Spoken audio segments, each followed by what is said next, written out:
Hi, Smart News. One of the most interesting things to do as a journalist is to connect stories, connect the dots a little bit and show the bigger picture. And that's something we're going to be doing today with a story I don't think you're going to see a lot of places.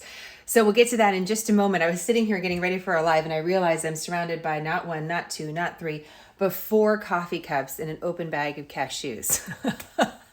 So that sort of kind of portrays the state of affairs, right? The state of affairs of the news cycle. So here's 2 quick things before we get to those connecting the dots. 2 quick things you should know about today. Tropical Storm Nicholas is one of them. When it comes to the weather, a lot of attention goes to hurricanes because we like to measure hurricanes by category 1, 2, 3, 4, 5. Remember, that's related to the wind power and the potential destruction of hurricanes. But tropical storms as well can be really, really dangerous. And by the way, Tropical Storm Nicholas did make landfall as a hurricane and then quickly went back to tropical storm status because the winds were slower, but the water here is a major issue. You have one of the biggest cities in the nation, Houston, with a lot of schools shut down because of the expectation of this rainfall. And then this storm is going to continue as well to Louisiana that's already been hit by Hurricane Ida just a few weeks ago. And a lot of folks there still don't have any power. So this is just insult to injury there. Remember, Houston has a major international airport. So the effect of this storm certainly is regional, but could have wide sweeping effects around the country. So something to know. Second thing to know today is the recall election. It's actually voting day in California. Big thing to know about this recall election of Governor Gavin Newsom. It's the only 4th recall election of a governor in American history. So we'll be watching that to see when we get any results and what that will eventually look like. But we talked a little bit about that yesterday. There's a whole card stack that kind of walks you through some of the ins and outs of this recall. So I hope you enjoyed that. So let's talk about this story that we can connect the dots on. I woke up this morning and I saw news about a very big figure in international affairs, President Vladimir Putin. We got news that President Putin is in isolation because of exposure to COVID-19. He did not test positive for COVID-19, according to his spokesman. But this is what he was doing yesterday. He was meeting with President Assad of Syria. And so think about the phone calls that have to be made now that he's in isolation because of his exposure. So just a reminder that COVID-19 affects all of us, and a lot of us are in the same situation, those of us in high political office and otherwise. So that's important to note. At the same time, there's some interesting things happening in Russia and the surrounding area. The largest military exercises that we've seen in 4 decades, in 40 years, taking place in Russia and in Belarus as well. Now, some analysts say we got to be careful. These exercises are really, really big, that's for sure. Are they the biggest that we've seen in decades? Likely, but we also know Russia is not going to dissuade people from describing it that way. So we just add that caveat. But these exercises are active. They've been going on for several days. The United States' military exercises, these are sort of like dress rehearsals for combat. We're testing how we're working with other people. We're testing our own equipment. And this is what Russia is doing now. This also got a lot of attention as well. We talked about that missile that was fired in North Korea that was causing a lot of news. Well, Russia also was showcasing a submarine that has these sort of capabilities. So Russia posturing and showing its military strength at a very key time in this mid-September period. And we're going to talk about what that means for the rest of the world as well. I want to show you this map so you can see just how wide sweeping this exercise is. I sort of circled the areas where the exercise is taking place. So this is really important when it comes to what people describe as military diplomacy.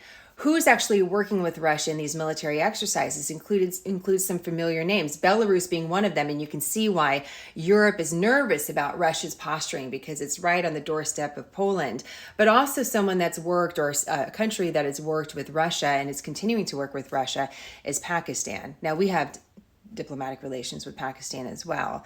But we got to watch this sort of pairing. Now, why did this all sort of catch my attention? Well, there was this exchange yesterday during the hearing that involved Secretary Blinken, our Secretary of State, and Congressman Mike McCall, one of the high-ranking members that is a part of this House Foreign Affairs Committee. And so Congressman McCall was questioning Secretary Blinken. And for those of you who are not watching live, I'm going to go ahead and cut in this soundbite so you could hear it for yourself. Is it true that President Putin threatened the President of the United States, saying he could not build intelligence capabilities in the region? This is an important question, and one that in its detail and substance, I think we need to take up in another setting for reasons I know that you very much appreciate. So Congressman McCall's concern was about ISR, intelligence, surveillance, and reconnaissance. What are our capabilities in the region right now that were not present in Afghanistan? And this is a major concern. Let me show you something why. I'm going to bring you over to our, like I said, it's my Vanna White moment, our old-fashioned globe over here. You know, here's Russia. It's such a huge country, and here where the military exercise is taking place over here. But remember, I told you a couple weeks ago that Russia was also holding some military exercises around the border of Afghanistan. Now, the United States does have presence, an intelligence presence in Pakistan. We have military presence in this part of the world as well. But what we had in Afghanistan was critical, not only for counterterrorism efforts against, Al-Qaeda and also against the Taliban, but also look at that position. We had a great military position here for where? Iran, for China, and for Russia. And we don't have that anymore. This is a really big country. And so this gave us a position that wasn't just about being local, but also being here in Central Asia. And I don't want us to forget that's also really critical for us.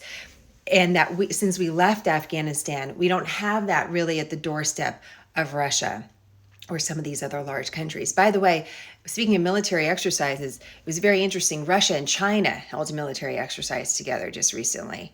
So we have to watch these pairings, and we have to watch what these other countries are doing. We don't want to lose focus on Afghanistan. We've talked a lot about it, but I also want to make sure that we broaden it out and connect some of those dots. Real quick here, I want to finish this story on a note, kind of a reflection on Afghanistan. We've been talking about the soldiers that made the ultimate sacrifice, and one of them is a name that you'll likely know, Lance Corporal Riley McCullum. He came home to Wyoming, and his casket was greeted by an outpouring of support. This is in Jackson, Wyoming, just a beautiful place. And this is what the streets look like there as his casket came home, and he's going to be laid to rest. At Smarter News, I think it's really important that we continue to mark these events for the soldiers that made the ultimate sacrifice, but just as much that we cover their deaths, we also want to balance that with covering life as well. And you might recall that Riley's wife was pregnant when he passed away.